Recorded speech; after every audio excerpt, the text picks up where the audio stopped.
belakangnya, ada tujuannya, ada mekanisme dan rancangan kegiatan, ada peran mitra dan sasaran mitra, serta sumber daya yang dibutuhkan.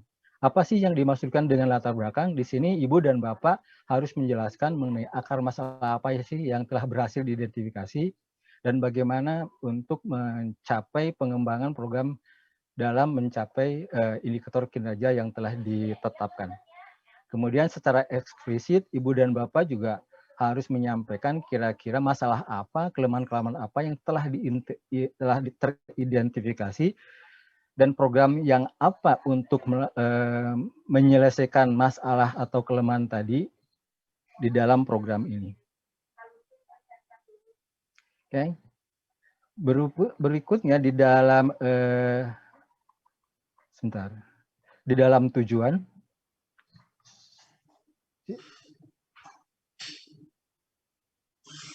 Mohon maaf, tiba-tiba loncat nih. Dalam tujuan,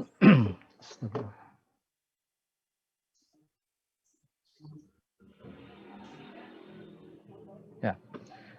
Dalam tujuan ini adalah kita perlu menyampaikan kira-kira apa sih yang mau dicapai dalam kegiatan ini dan dampak yang diharapkan bagi lulusan atau proses pembelajaran yang ada di kita.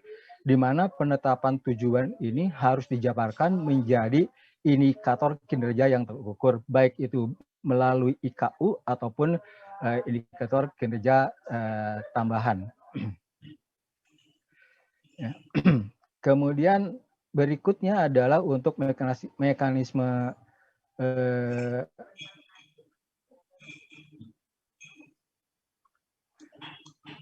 untuk mekanisme dan rancangan kegiatannya, Ibu dan Bapak perlu menguraikan rinciannya, tahapannya, dan langkah-langkah kegiatan ataupun subkegiatan yang akan direncanakan atau yang akan dilaksanakan secara ringkas dan jelas dalam bentuk narasi untuk mencapai tujuan yang ditargetkan.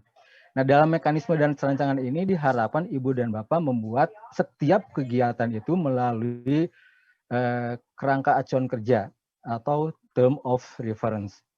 Jadi setiap kegiatan, Bu ya, Pak.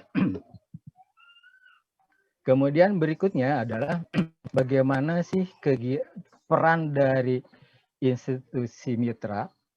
Apakah itu di dalam pengembangan ini mereka itu membantu dalam pengembangan kurikulum atau mendukung dalam program pembelajaran, misalnya dengan mengirimkan dosen atau karyawan mereka atau staf mereka untuk menjadi dosen dari industri, ataukah misalnya mereka itu siap menerima magang dan seterusnya. Ya. Kemudian yang berikutnya adalah bab kelima, kira-kira sumber daya apa sih yang dibutuhkan untuk melaksanakan kegiatan ini. Ya. Dalam sumber daya yang dibutuhkan itu, Ibu dan Bapak perlu mengusulkan kira-kira berapa rupiahkah untuk masing-masing kegiatan yang diperlukan. Ya, tadi disampaikan oleh saya bahwa setiap kegiatan ini ada term of reference-nya, ada jadwal kerjanya, ada PIC-nya, kegiatan apa membutuhkan komponen biaya apa. Tadi Bu Lili sudah menjelaskan ada 3 komponen biaya. Apakah itu masuknya ke poin 1, ke poin 2, dan poin 3, dan seterusnya. Dan berikutnya inilah kira-kira sumber daya yang dibutuhkan. Pertama, misalnya Ibu, ini juga di dalam panduan sudah ada, jadi nanti tinggal dilihat saja. Jadi pertama adalah sumber daya yang dibutuhkan. Misalnya di sini ada aktivitas dan subaktivitas. Misalnya dalam hal ini sebutkanlah tadi mempersiapkan proses pembelajaran yang membantu kampus mereka dan mereka belajar. Kira-kira komponen biaya yang dibutuhkan itu apa? Perkiraannya berapa?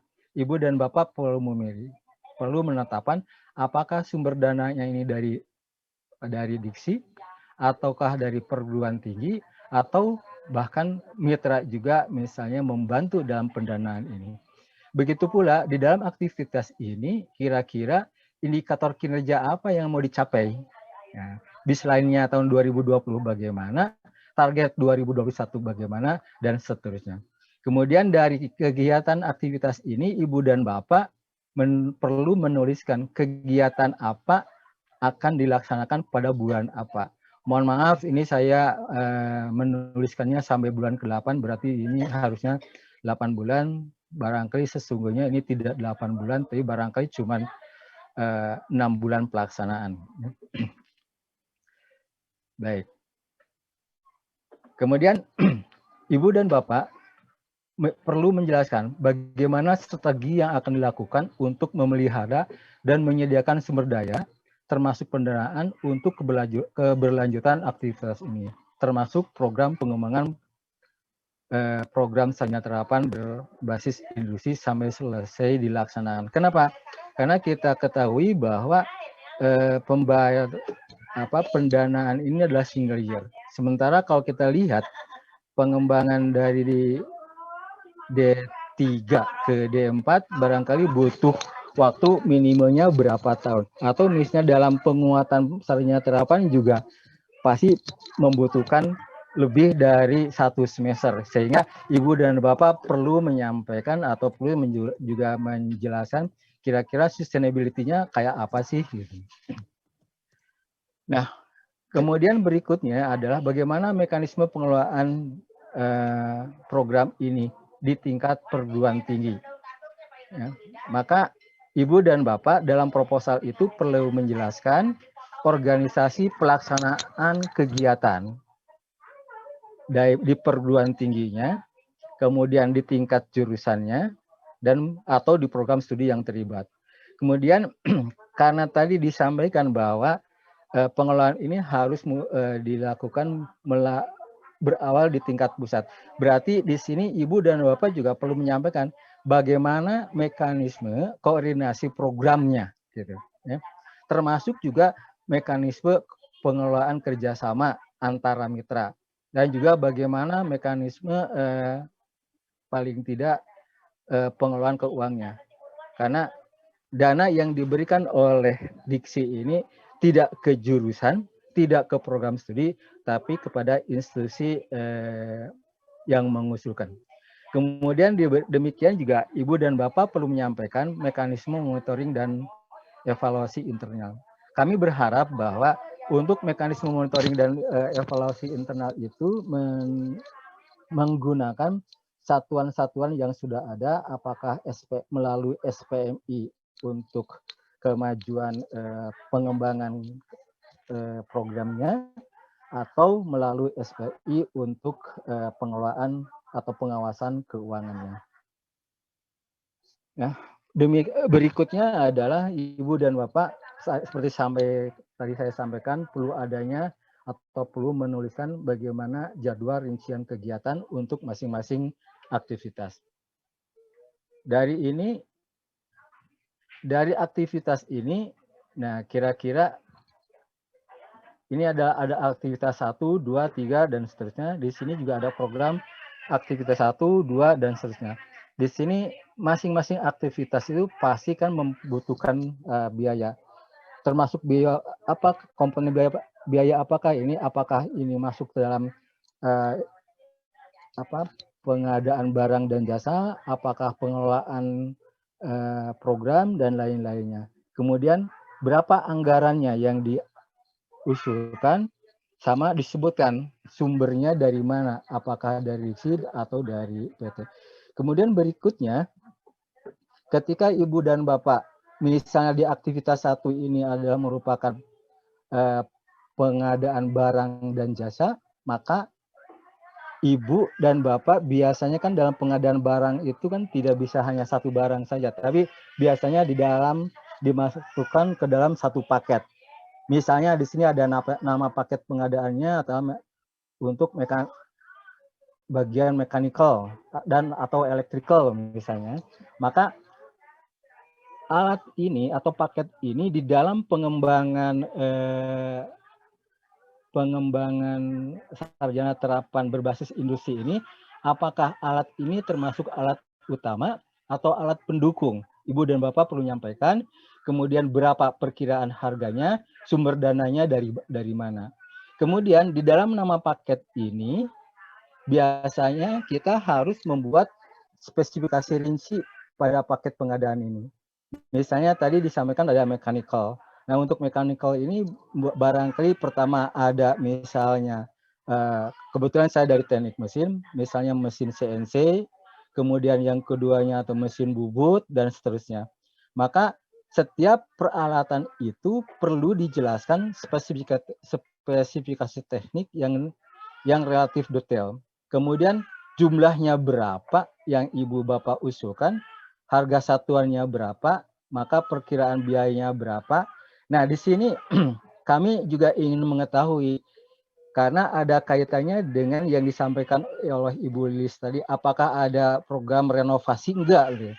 Nah, maka kalau misalnya ada program renovasi, perlu menjelaskan di sini ada rencana peralatan di mana dan langkah apa saja yang perlu dilakukan. Ya.